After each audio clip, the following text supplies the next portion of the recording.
할렐루야. 네, 지난 시간에 이어서 성령 세례의 유익 두 번째 시간입니다. 먼저 본문 같이 읽겠습니다. 요한복음 7장 37절부터 39절 말씀을 받아 읽겠습니다. 명절 끝날 곧 큰 날에 예수께서 서서 외쳐 가라사대 누구든지 목마르거든 내게로 와서 마시라. 나를 믿는 자는 성경에 이른 것 같이 그 배에 생수의 강이 흘러나리라 하시니 이는 그를 믿는 자에 받을 성령을 가리켜 말씀하신 것이라. 예수께서 아직 영광을 받지 못하신 거로 성령이 아직 저희에게 계시지 아니하시더라. 아멘. 성령을 받게 되면 우리에게 유익이 있는데 지난 시간에는 어떤 유익들이 있다고 했습니까? 첫째, 그 배에서 생수의 강이 흘러 나온다고 그랬습니다. 이 말씀은 예수님 한 분으로 만족하게 되고 영혼의 참 기쁨과 만족을 누리게 된다는 말씀. 두 번째는 어떤 고난의 길도 따라갈 수 있게 된다고 그랬습니다. 성령 받기 전에 환난이 닥쳤을 때 제자들은 예수님을 욕하고 저주하고 맹세하고 부인하고 도망갔습니다. 그러나 성령 받은 후에는 순교의 길을 끝까지 걸어간 그 고난의 길을 끝까지 걸어갔던 것을 우리가 살펴보았습니다. 세 번째는 천국의 소망, 부활의 소망이 확실해진다고 그랬습니다. 그래서 하나님의 날이 임하기를 간절히 사모하고 영원 구원에 이르는 믿음으로 최선을 다해서 살아가게 된다고 말씀을 드렸습니다. 오늘은 네 번째입니다. 사랑의 열매를 많이 맺을 수가 있습니다. 요한복음 15장 1절부터 5절 말씀인데 그것을 보게 될 것인데 먼저 요한복음 15장 16절 말씀을 먼저 보겠습니다. 요한복음 15장 16절 받들어 읽겠습니다.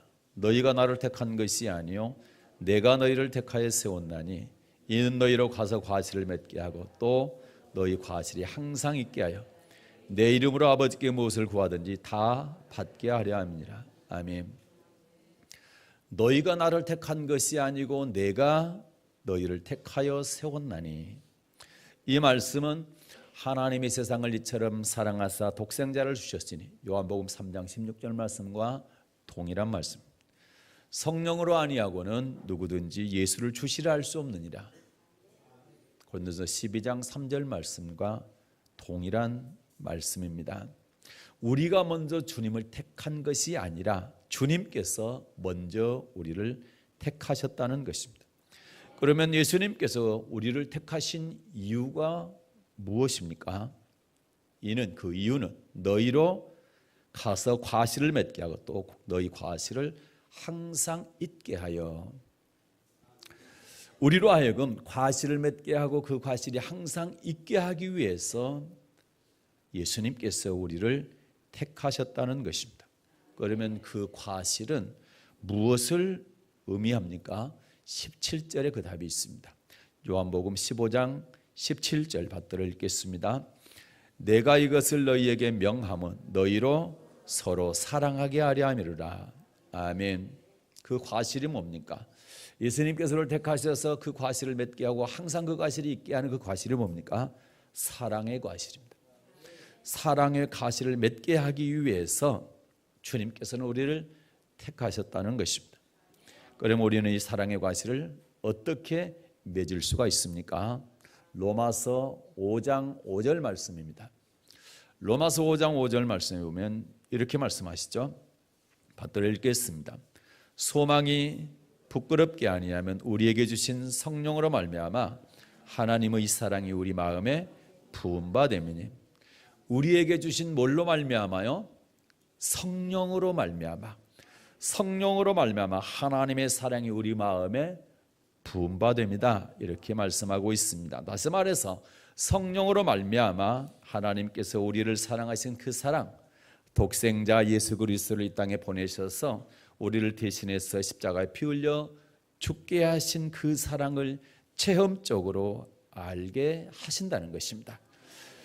예수님을 하나님의 아들로 시인하게 될 수 있는 것이 바로 하나님께서 우리에게 사랑을 부어줄 때, 그걸 체험하게 될 때 예수님이 바로 내 죄를 위해서 이 땅에 하나님의 아들이시지만 우리의 사람의 모습으로 오셔서 십자가에 피 흘려 죽으셨다는 사실을 시인하게 된다는 것입니다. 그러므로 예수님을 주님으로 고백하게 될 때 성령으로 말미암아 우리 안에 부음받은 그 사랑을 인해서 사랑의 열매를 맺게 되는 것입니다. 계시록 2장에서는 이를 처음 사랑 또는 처음 행위다 이렇게 말씀하고 있습니다. 그런데 예수님께서 우리를 택하신 목적은 그 사랑의 과실을 맺게 할 뿐만 아니라 그 사랑의 과실을 항상 잊게 하기 위함이다 이렇게 말씀하십니다. 그러면 어떻게 사랑의 과실을 항상 잊게 할 수 있겠습니까? 요한복음 15장 4절을 받들어 읽겠습니다. 요한복음 15장 4절입니다. 받들어 읽습니다. 내 안에 거하라. 나도 너희 안에 거하리라. 가지가 포도나무에 붙어있지 아니하면 절로 과실을 맺을 수 없음 같이 너희도 내 안에 있지 아니하면 그러하리라. 아멘. 가지가 포도나무에 붙어있지 아니하면 절로 과실을 맺을 수 있어요? 없어요? 맺을 수 없죠. 그런 것처럼 우리도 주님 안에 있지 아니하면 사랑의 과실을 맺을 수 있다 없다? 맺을 수 없다라는 것입니다. 5절 읽겠습니다. 요한복음 15장 5절 받들어 읽겠습니다. 나는 포도나무요 너희는 가지니 저가 내 안에 내가 저 안에 있으면 이 사람은 과실을 많이 맺나니 나를 떠나서는 너희가 아무것도 할 수 없음이라. 아멘. 예수님은 포도나무요 우리는 가지라고 말씀합니다. 가지는 우리가 그리스도 안에 있고 그리스도께서 우리 안에 계시면 사랑의 열매를 많이 맺는다 이렇게 말씀하고 계십니다. 그 이유가 뭡니까? 사랑의 열매를 맺을 수 있는 힘이 우리에게서 나오는 것이 아니라 하나님께로부터 나온다는 말씀인 것입니다. 그러면 저가 내 안에 내가 저 안에, 다시 말해서 우리가 그리스도 안에 그리스도께서 우리 안에 계신다는 말의 의미가 무엇입니까? 요한복음 14장 16절부터 20절에 그 말씀에 답이 있습니다. 요한복음 14장입니다. 16절부터 20절 말씀 받들어 읽겠습니다. 내가 아버지께 구하겠으니 그가 또 다른 보혜사를 너희에게 주사 영원토록 너희와 함께 있게 하시리니 저는 진리의 영이라. 세상은 능히 저를 받지 못하나니 이는 저를 보지도 못하고 알지도 못함이라. 그러나 너희는 저를 아나니 저는 너희와 함께 거하시며 또 너희 속에 계시겠습니다. 내가 너희를 고아와 같이 버려두지 아니하고 너희에게로 오리라. 조금 있으면 세상은 다시 나를 보지 못할 터이로되 너희는 나를 보리니 이는 내가 살았고 너희도 살겠습니다. 그날에는 내가 아버지 안에 너희가 내 안에 내가 너희 안에 있는 것을 너희가 알리라. 아멘. 내가 아버지께 구하겠으니 그가 또 다른 보혜사를 너희에게 주사 영원토록 너희와 함께 있게 하시리니. 주님께서 아버지께 구해서, 예수님께서 아버지께 구해서 또 다른 보혜사가 누굽니까? 성령이시죠. 성령을 보내서 우리와 영원히 함께 있게 하겠다고 말씀하고 있습니다. 그렇기 때문에 18절에 내가 너희를 고아와 같이 버려두지 아니하고 너희에게로 오리라. 예수님께서 떠나시지만 고아와 같이 버려두지 아니하고 너희에게로 오리라 말씀합니다. 19절에 보면 조금 있으면 세상은 다시 나를 보지 못할 터이로되 너희는 나를 보리니 너희는 나를 보게 될 것이다 이렇게 말씀하죠. 20절에 보면 그날에는 내가 아버지 안에 너희가 내 안에 내가 너희 안에 있는 것을 너희가 알리라 이렇게 말씀하고 있죠. 이 말씀들은 모두 예수님께서 아버지께로 가셔서 누구를 보내주셔요? 성령을 우리에게 보내주시면 우리가 예수님 안에 거하고 예수님도 우리 안에 거하시게 된다는 말씀인 것입니다. 그렇기 때문에 요한복음 15장 5절 저가 내 안에 내가 저 안에 있으면 이 사람은 과실을 많이 맺나니 이 말씀은 우리에게 뭐가 임하시면 성령이 임하시면 성령의 능력으로 사랑의 과실을 많이 맺게 된다는 이러한 뜻인 것입니다. 그래서 우리 주위에서 보게 되면 평범하게 신앙생활을 하던 사람들이 어느 날 갑자기 성령 받고 주님을 사랑하는 마음이 뜨거워져서 사랑의 열매를 더 많이 맺게 되는 것을 볼 수가 있습니다. 이처럼 성령을 받게 되면 권능을 받아서 사랑의 열매를 많이 맺는 그런 유익을 얻게 되는 것입니다. 그래서 성령 세례의 유익, 첫째는 그 배에서 생수의 강이 흘러납니다. 두 번째는 어떤 고난의 길도 따라갈 수 있습니다. 세 번째는 천국에 대한 부활에 대한 소망이 아주 확실해집니다. 네 번째는 사랑의 열매를 많이 맺을 수가 있습니다. 다섯 번째입니다. 모든 진리 가운데로 인도하십니다. 요한복음 16장 13절 말씀을 보겠습니다. 요한복음 16장 13절 받들어 읽겠습니다. 그러하나 진리의 성령이 오시면 그가 너희를 모든 진리 가운데로 인도하시리니 그가 자의로 말하지 않고 오직 듣는 것을 말하시며 장래일을 너희에게 알리시리라. 아멘. 누가 오시면요? 진리의 성령이 오시면 그가 너희를 모든 진리 가운데로 인도하신. 요한복음 17장 17절에 보게 되면 진리는 아버지 말씀이라고 말씀하고 있죠. 성령을 받으면 성령께서 우리를 하나님의 모든 말씀 가운데로 인도하신다는 것입니다. 하나님의 모든 말씀 가운데로 성령께서 이끌어 가신다는 그런 말씀인 것입니다. 다시 말해서 하나님의 말씀대로 살아갈 수 있도록 인도하신다는 그런 말씀인 것입니다. 특히 신약 시대에는 하나님의 말씀에 순종하기 위해서는 반드시 성령의 힘이 필요합니다. 왜냐하면 신약의 법은 겉의 법뿐만 아니라 속의 법까지 지켜야 되기 때문에 그렇습니다. 그 이유는 예수님께서 제자들을 가르치신 산상수훈, 마태복음 5장부터 7장까지 그 산상수훈 안에 잘 나타나 있습니다. 마태복음 5장 17절 말씀입니다. 마태복음 5장 17절 말씀을 받들어 읽겠습니다. 내가 율법이나 선지자를 폐하러 온 줄로 생각지 말라. 폐하려 온 것이 아니요 완전케 하려 함이로다. 아멘. 예수님은 자신이 온 것은 율법을 폐하시기 위함이 아니라 완전케 하기 위함이다. 이렇게 말씀하셨습니다. 여기서 완전케 한다는 말씀은 완성시킨다, 더한다, 이런 의미가 있습니다. 그리스도께서 오심으로 구약의 율법이 폐한 것이 아니라 어떤 부분은 완성되고 또 어떤 부분은 더해졌다, 이런 말씀인 것입니다. 구약의 법과 신약의 법의 차이점은 마태복음 5장 17절부터 7장 12절에 자세히 기록되어 있고 그중 대표적인 두 가지 사례만 살펴보도록 하겠습니다. 마태복음 5장입니다. 21절부터 24절 말씀을 보도록 하겠습니다. 구약의 법하고 신약의 법이 어떻게 다른가, 차이가 무엇인가, 대표적인 것 두 가지만 살펴보겠습니다. 첫째, 마태복음 5장 21절부터 24절 말씀을 받들어 읽겠습니다. 옛사람에게 말한 바 살인치 말라. 누구든지 살인하면 심판을 받게 되리라 했다는 것을 너희가 들었으나 나는 너희에게 이르노니 형제에게 노하는 자마다 심판을 받게 되고 형제를 대하 나가라 하는 자는 공회에 잡히게 되고 미련한 놈이라 하는 자는 지옥불에 들어가게 되리라. 그러므로 예물을 제단에 드리다가 거기서 내 형제에게 원망 들을 만한 일이 있는 줄 생각나거든 예물을 제단 앞에 두고 먼저 가서 형제와 화목하고 그 후에 와서 예물을 드리라. 아멘. 옛사람에게 말한 바 이 말씀은 모세와 이스라엘 백성들, 구약의 법을 말합니다. 이 구약의 법으로는 직접적인 살인만이 살인죄에 해당되고 정죄를 받았습니다. 그런데 예수님께서 완전케 하신 신약의 법으로는 형제에게 나가란다, 이거는 욕하는 것을 말합니다. 미련한 놈이라 하는 것까지 살인에 해당되어 심판받게 된다, 이렇게 말씀합니다. 그런데 사실 누구나 순간적으로 화를 내잖아요.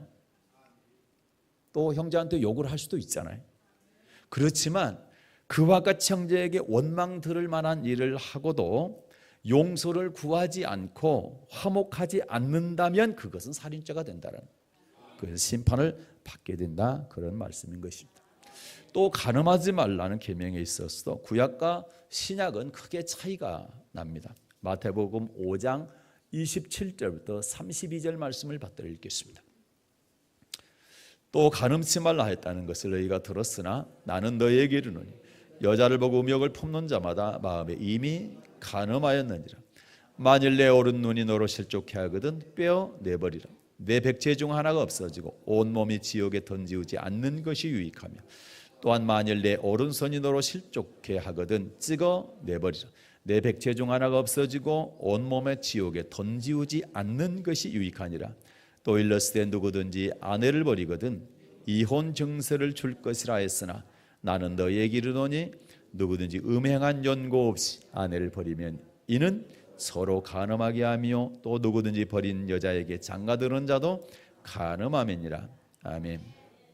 구약의 법은 육적으로 간음하는 것만을 간음죄로 정죄했습니다. 예수님께서 안전케 하신 신약의 법은 어떻습니까? 여자를 보고 마음에 음욕을 품는 것도 이것도 간음이다 이렇게 말씀합니다. 뿐만 아니라 눈으로 간음해도 간음이요 손으로 간음해도 간음이고 음행한 연고 없이 이혼하는 것도 간음이다. 또 이혼하는 자에게 장가드는 것도 간음이다. 이렇게 말씀하고 있습니다. 이렇게 구약의 법 또 신약의 법 비교해 봤을 때 어떤 차이를 발견할 수가 있습니까? 구약의 법은 겉의 행위만 강조합니다. 그리고 정죄했습니다. 겉의 행위를 요구하고 그리고 그렇지 않았을 때 정죄했죠. 그러나 신약의 법은 겉의 행위뿐만 아니라 속 마음까지도 요구하고 있습니다. 그리고 정죄합니다. 이것은 예수 그리스도로 말미암아 겉의 법이었던 구약의 법에 속의 법이 더하여진 것인 것을 우리는 알 수가 있습니다. 그래서 예수님은 자신이 이 땅에 오신 것은 율법을 폐하려 하심이 아니고 완전케 하려 하십니다. 이렇게 말씀하셨던 것입니다. 그러면 구약의 법과 신약의 법 중에 어느 법이 더 지키기 어렵습니까? 먼저 구약의 법에 대한 하나님의 말씀을 보겠습니다. 신명기 30장 11절부터 14절 말씀입니다. 자, 구약의 법과 신약의 법 어느 것이 더 지키기 어려울까요? 자, 먼저 구약의 법에 대한 하나님의 말씀을 찾아봅니다. 신명기 30장 11절부터 14절 말씀 받들어 읽겠습니다. 내가 오늘날 내게 명한 이 명령은 내게 어려운 것도 아니요 먼 것도 아니라 하늘에 있는 것이 아니니 내가 이르기를 누가 우리를 위하여 하늘에 올라가서 그 명령을 우리에게로 가지고 와서 우리에게 들려 행하게 할고 할 것이 아니요 이것이 바다 밖에 있는 것이 아니래. 내가 이르기를 누가 우리를 위하여 바다로 건너가서 그 명령을 우리에게로 가지고 와서 우리에게 들려 행하게 할 것도 아니라 오직 그 말씀이 내게 심히 가까워서 내 입에 있으며 내 마음에 있은즉 내가 이를 행할 수 있느니라. 아멘. 구약의 법은 겉의 행위만 요구했죠. 그래서 어려운 것도 아니고 또 먼 것도 아니다. 우리에게 심히 가까워서 마음으로 결단하고 말과 행동을 삼가 조심하면 얼마든지 행할 수 있다고 말씀하고 있습니다. 그러면 신약의 법은 어떨까요? 자, 바울 사도의 고백을 알아보겠습니다. 바울 사도가 이런 고백을 하게 되는데 바울 사도는 어떤 사람이었습니까? 그는 히브리인 중에 히브리요. 그리고 율법으로는 바리새인이었습니다. 가말리엘 문화에서 율법의 엄한 교훈을 받았다고 기록하고 있습니다. 학식이 아주 뛰어난 사람이었습니다. 율법의 의로는 흠이 없는 사람이었습니다. 율법의 의로 흠이 없었다는 얘기는 구약의 율법을 다 지켰다는 말씀입니다. 그런데 로마서 7장에서 그런 바울이 어떻게 고백하는지 보십시오. 로마서 7장 9절과 10절 말씀입니다. 받들어 읽겠습니다. 전에 법을 깨닫지 못할 때는 내가 살았더니 계명이 이름에 죄는 살아나고 나는 죽었도다. 생명에 이르게 할 그 계명이 내게 대하여 도리어 사망에 이르게 하는 것이 되었도다.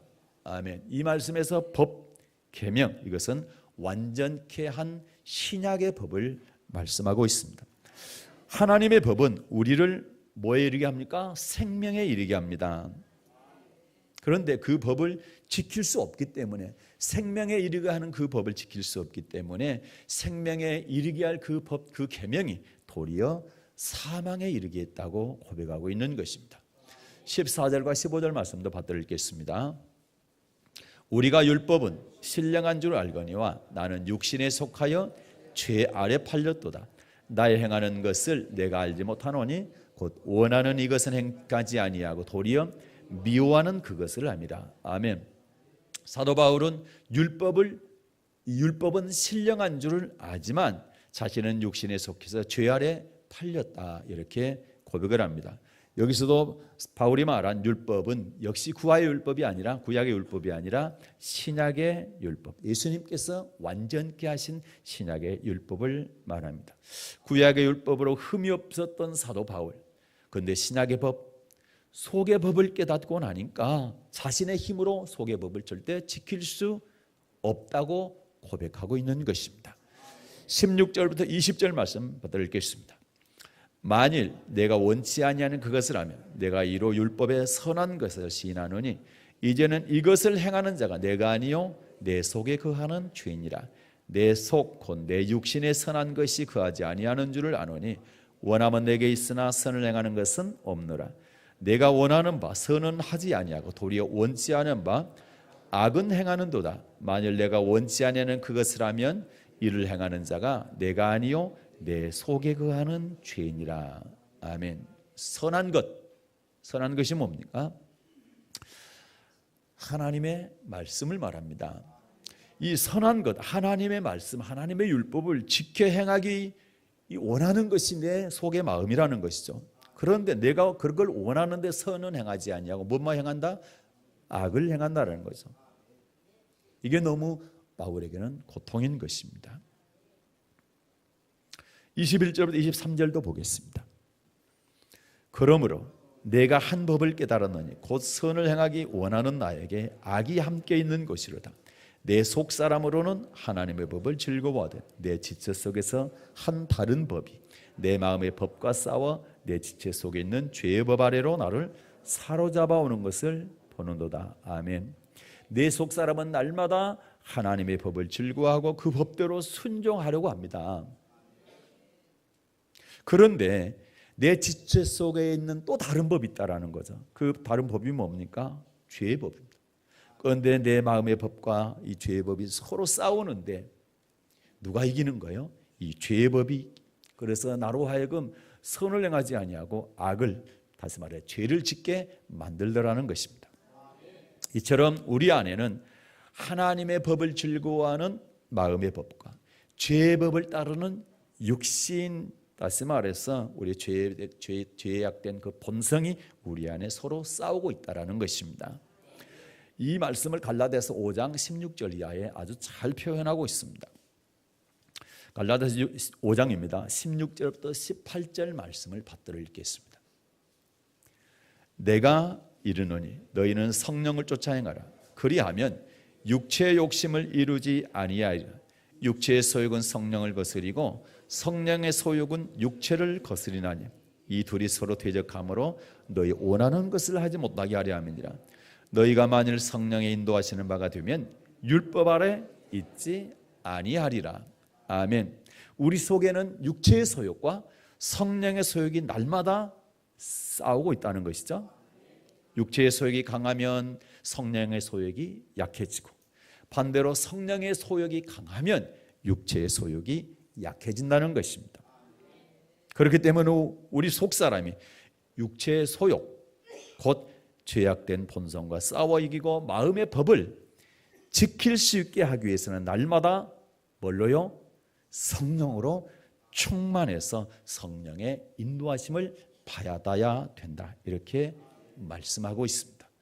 이 말씀을 염두에 두고 다시 로마서 7장으로 가겠습니다. 로마서 7장 24절입니다.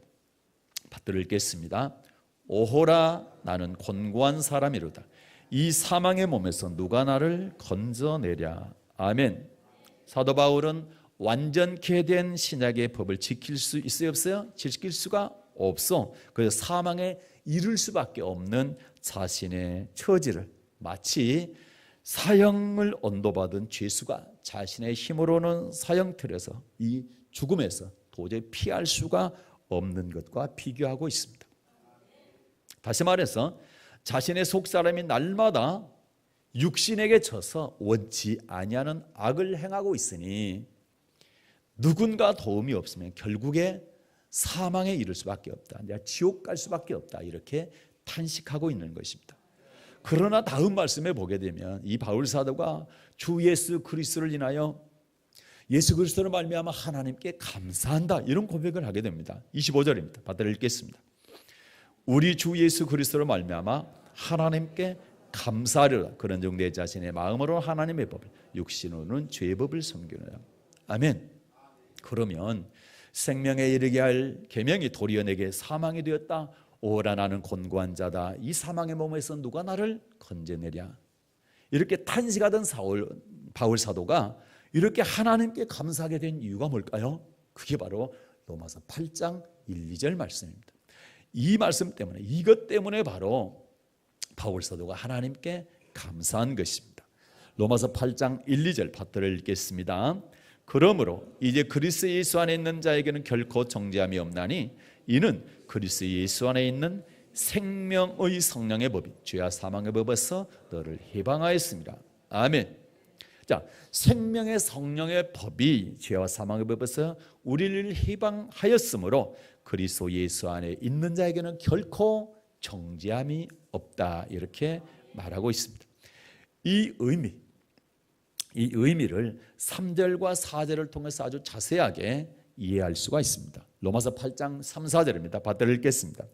율법이 육신으로 말미암아 연역하여 할 수 없는 그것을 하나님은 아시나니 곧 죄를 인하여 자기 아들을 죄 있는 육신의 모양으로 보내어 육신의 죄를 정하사 육신을 쫓지 않고 그 영을 쫓아 행하는 우리에게 율법의 요구를 이루어지게 하려 하십니다. 아멘.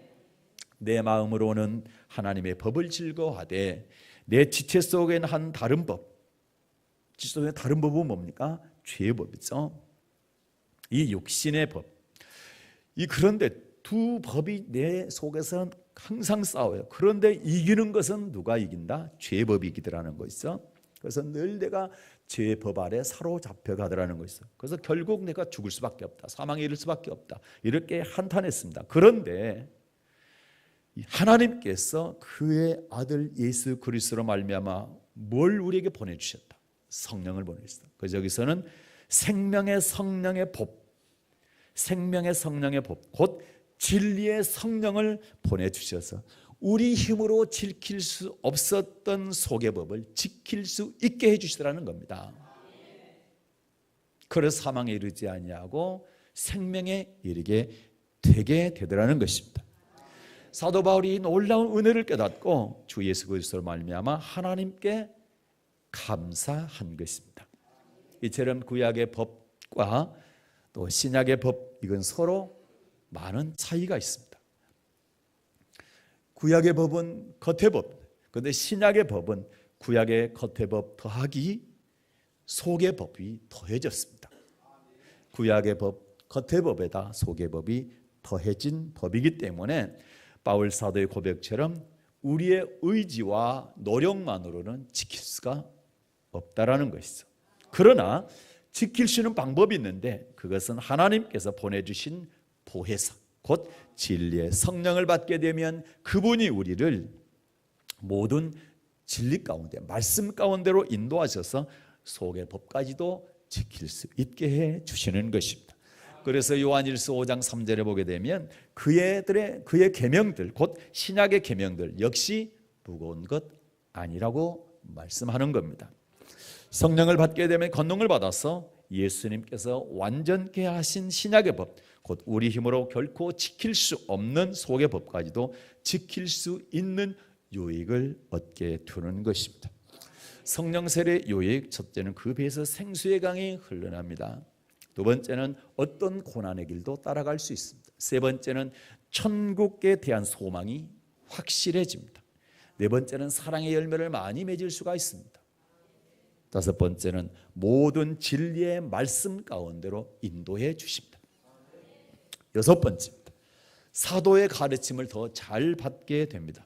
사도행전 2장 42절 말씀을 찾자 읽겠습니다. 저희가 사도의 가르침을 받아 서로 교제하며 떡을 떼며 기도하기를 전혀 힘쓰니라. 아멘.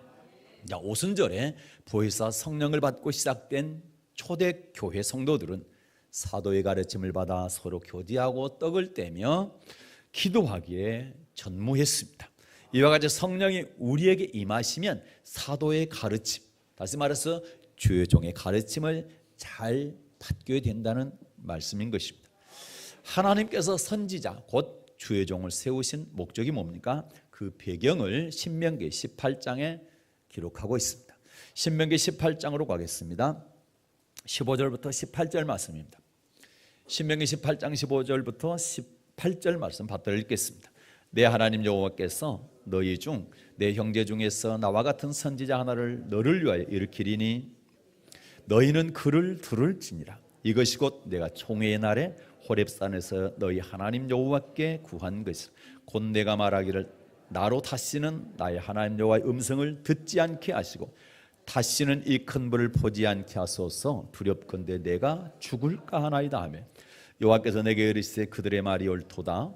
내가 그들의 형제 중에 너와 같은 선지자 하나를 그들을 위하여 일으키고 내 말을 그 입에 두르니 내가 그에게 명하는 것을 그가 무리에게 다 고하리라. 아멘. 이 말씀은 모세가 모압 평지에서 출애굽 1세대와 2세대를 모아놓고 지나온 40년 동안의 신앙생활을 회상하면서 시내산에서 받은 율법을 설명하고 있는 장면입니다. 그 가운데 율법 설명한 가운데 하나님께서 모세와 같은 자기와 같은 선지자를 세운 이유를 설명하고 있죠. 이때 모세는 하나님께서 이스라엘 가운데 자신과 같은 선지자를 세우시겠다 하신 것은 이스라엘 백성들이 총회의 날에 호렙산에서 여호와 하나님께 구하였기 때문이다, 이렇게 말씀하죠. 이 사건을 기록하고 있는 말씀이 출애굽기 20장입니다. 출애굽 20장 18절부터 19절 보겠습니다. 신명기 18장은 다시 한번 오겠습니다. 자, 출애굽기 20장 18, 19절 받들어 읽겠습니다. 뭇 백성이 우레와 번개와 나팔소리와 산의 연기를 본지라. 그들이 볼 때에 떨며 멀리 서서 모세에게 이르되 당신이 우리에게 말씀하소서. 우리가 들으리이다. 하나님 우리에게 말씀하시지 말게 하소서. 우리가 죽을까 하나이다. 아멘. 하나님은 이스라엘 백성을 애굽에서 구원해 내시고 그리고 시내산으로 이끄셨죠. 시내산에 이끄신 후에 뭘 맺습니까? 언약을 맺게 됐죠. 시내산에 강림하셔서 불 가운데서 그 음성을, 하나님의 음성을 통해서 십계명을 반포하셨습니다. 이때 모세만 산에 올라가서 하나님 가까이 있었고 백성들은 산 아래에서 우레와 번개와 나팔 소리와 연기 가운데 그때 말씀하시는 하나님의 음성을 듣게 됩니다. 그런데 그 위험이, 하나님께 말씀하시는 그 위험이 얼마나 두려웠던지 백성들은 두려움에 떨게 됩니다.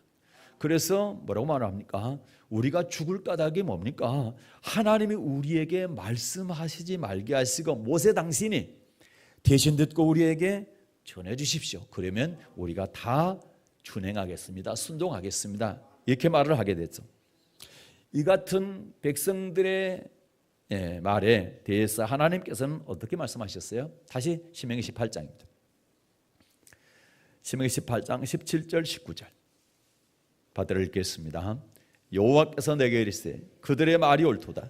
내가 그들의 형제 중에 너와 같은 선지자 하나를 그들을 위하여 일으키고 내 말을 그 입에 두리니 내가 그에게 명하는 것을 그가 무리에게 다 고하리라. 무릇 그가 내 이름으로 고하는 내 말을 듣지 아니하는 자는 내게 벌을 받을 것이요. 아멘.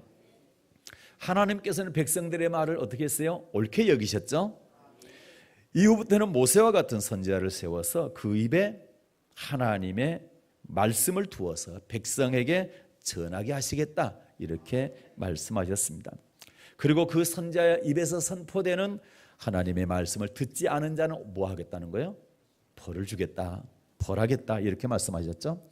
하나님의 이 약속대로 모세가 죽고 난 후에 여호수아를 세워서 백성에게 명하실 말씀을 그에게 일러 주시고 모세에게 너의 존귀를 여호수아에게 돌려서 백성으로 그에게 복종하게 하라, 이렇게 명하셨습니다. 민수기입니다. 27장 20절 말씀을 보겠습니다. 민수기 27장 20절 말씀을 받들어 읽겠습니다. 내 존귀를 그에게 돌려 이스라엘 자손의 온 회중으로 그에게 복종하게 하라. 여기서 그는 누굽니까? 여호수아입니다. 모세 네 존귀를 그에게 여호수아에게 돌려서 이스라엘 자손의 온 회중으로 모든 성도들에게 그에게 여호수아에게 복종하게 하라. 이렇게 명하셨죠. 주의 종에게 복종하라 이 말인 것입니다. 여호수아 1장에 보게 되면 하나님께서 모세의 대권을 이은 여호수아에게 요구하신 것이 있습니다. 그리고 여호수아가 백성들에게 요구한 것이 있습니다. 그리고 백성들이 여호수아에게 요구한 것이 기록되어 있습니다. 그 중에서 백성들이 여호수아에게 요구한 내용을 살펴보도록 하겠습니다. 여호수아 1장 17절과 18절 말씀 받들어 읽겠습니다. 우리는 범사에 모세를 청종한 것 같이 당신을 청종하려니와 오직 당신의 하나님 여호와께서 모세와 함께 계시던 것 같이 당신과 함께 계시기를 원하나이다. 누구든지 당신의 명령을 거역하며 무릇 당신의 시키시는 말씀을 청종치 아니하는 자 그는 죽임을 당하리니 오직 당신은 마음을 강하게 하시며 담대히 하소서. 아멘. 백성들은 여호수아에게 우리는 범사에 모세를 청종하는 것 같이 당신을 청종, 당신의 말을 듣고 따르겠습니다. 오직 당신의 하나님 여호와께서 모세와 함께 계시던 것 같이 당신과 함께 계시기를 원합니다. 이렇게 요구를 했죠. 그러면서 누구든지 여호수아의 명령을 거역하고 그가 시키는 말을 청종하지 않으면 따르지 않으면 어떻게 한다고요? 죽임을 당할 것이다. 이렇게 말하고 있습니다. 이 말은 하나님께서 함께 하시는 주의 종의 말에는 절대 순종해야 된다, 복종해야 된다, 이걸 말씀하고 있는 것입니다. 세월이 흐른 후에 통일한국 시대 다윗도 동일한 고백을 합니다. 시편입니다. 144편입니다. 다윗의 고백을 보겠습니다. 시편 144편 1절과 2절 말씀을 받들어 읽겠습니다. 받들어 읽습니다. 나의 반석 여호와를 찬송하려다 저가 내 손을 가르쳐 싸우게 하시며 손가락을 가르쳐 치게 하시도다. 여호와는 나의 인자시요 나의 요새시요 나의 산생이시요 나를 건지시는 자시요 나의 방패시요 나의 피난처시요 내 백성을 내게 복종케 하시는 자시로다. 아멘. 내 백성을 내게 복종케 하시는 자, 누가 그렇단 말입니까? 하나님께서. 하나님께서는 백성들 하여금 성도들 하여금 주의 종에게 복종하기를 원하시는 것입니다. 신약 시대도 마찬가지입니다. 히브리서 13장 17절입니다. 히브리서 13장 17절 말씀을 받들어 읽겠습니다. 너희를 인도하는 자들에게 순종하고 복종하라. 저희는 너희 영혼을 위하여 경성하기를 자기가 회개할 자인 것 같지 않으니라. 저희로 하여금 즐거움으로 이것을 하게 하고 근심으로 하게 말라. 그렇지 않으면 너희에게 유익이 없느니라. 아멘. 하나님은 너희를 인도하는 자들에게 순종하고 복종하라 이렇게 말씀합니다. 너희를 인도한 자인데 누굽니까? 7절에서 말씀을 가르치는 자, 주의 종을 말하는 것입니다. 다시 말해서 하나님의 말씀을 우리에게 가르치고 우리를 인도하는 주의 종에게 순종하고 복종하라 이렇게 말씀하고 있습니다. 왜 그렇게 해야 됩니까? 주의 종은 성도들의 영혼을 위해서 경성하기를 자기가 회개할 자인 것처럼 하는데 이것을 근심으로 하게 되면 성도들에게 아무 유익이 없기 때문에 그렇습니다. 참고로 하나님께서는 목회자를 원망하는 것을 하나님을 원망하는 것이라고 말씀하고 있습니다. 또 목회자를 대적하는 것은 하나님을 멸시하는 것이라고 민수기에서 말씀하고 있습니다. 목회자의 허물을 들추어서 비방하는 사람, 또 당을 지어서 주의 종을 대적하는 사람, 또 주의 종을 보호하지 않는 사람에 대해서 하나님은 반드시 보응을 하셨습니다. 반면에 주의 종의 허물을 덮어준 사람, 또 주의 종을 공개한 사람, 사르밧 과부나 수넴 여인처럼 또 주의 종을 보호한 사람, 다윗은 철저하게 하나님께 패한 왕이었지만 주의 종인 사울 왕을 보호했죠. 이런 사람들에게는 여러 가지 은혜를 베푸시고 또 복을 주셨습니다. 그러므로 성도는 주의 종의 말에 순복해야 합니다. 주의 종과 모든 좋은 것을 함께 해야 되는 것입니다. 주의 종의 가르침에 어떻게 하면 더 잘 순복할 수 있다고 했습니까? 서두에 초대교회 성도들처럼 성령을 받게 되면 권능을 받아서 사도의 가르침을 잘 받을 수 있다. 주의 종의 가르침을 더욱더 잘 받을 수 있다. 이렇게 말씀하고 있는 것입니다. 말씀을 마치고자 합니다. 예수님께서도 제자들도 바울도 성령을 받으라. 너희가 믿을 때 성령을 받았느냐. 또 기도함으로 성령 받았습니다. 또 말씀 들을 때 성령 받았습니다. 안수하게 될 때 성령이 임했습니다. 저도 이렇게 이런 사건들을 보게 됐을 때 성령은 반드시 받아야 됩니다. 특히 신약 시대에는 반드시 성령을 받아야 됩니다. 우리 힘으로 지킬 수 없는 속의 법, 예수님께서 더하신 법, 완전케 하신 법을 지키기 위해서는 성령의 도움이 필요하다는 것을 오늘 말씀을 통해서 배우게 되었습니다. 그래서 성령 세례의 유익에 대해서 우리 2시간에 걸쳐서 살펴보았는데, 첫째, 그 배에서 생수의 강이 흘러난다고 그랬습니다. 성령을 받게 되면 예수님 한 분으로 만족할 수 있고, 그리고 기쁨과 참 만족을 누릴 수가 있다고 했습니다. 또 어떤 고난의 길도 따라갈 수 있다고 그랬습니다. 환난이 닥쳤을 때 사도들은 예수님을 부인하고 도망갔습니다. 그러나 저들이 성령을 받은 다음에는 순교의 길, 고난의 길을 다 걸어갔던 것을 알 수가 있습니다. 또 천국에 향한 소망이 확실해집니다. 부활을 믿지 않았던 사도들이 성령 받고 나서 부활을 믿게 된 것을 알 수가 있습니다. 천국에 대한 소망이 확실하기 때문에 순교도 기꺼이 하게 된 것입니다. 네 번째는 사랑의 열매를 많이 맺을 수가 있습니다. 다섯 번째는 모든 진리의 말씀 가운데로 성령께서 인도해 주시는 그런 유익을 우리가 얻을 수가 있습니다. 여섯 번째는 사도의 가르침을 더 잘 받게 됩니다. 사랑하는 여러분, 기도함으로 성령 받으십시오. 기도함으로 성령 충만하십시오. 그래서 성령 받은 자에게 주시는 이 6가지의 유익을 다 누리시는 여러분 되시기를 주님의 이름으로 축복합니다.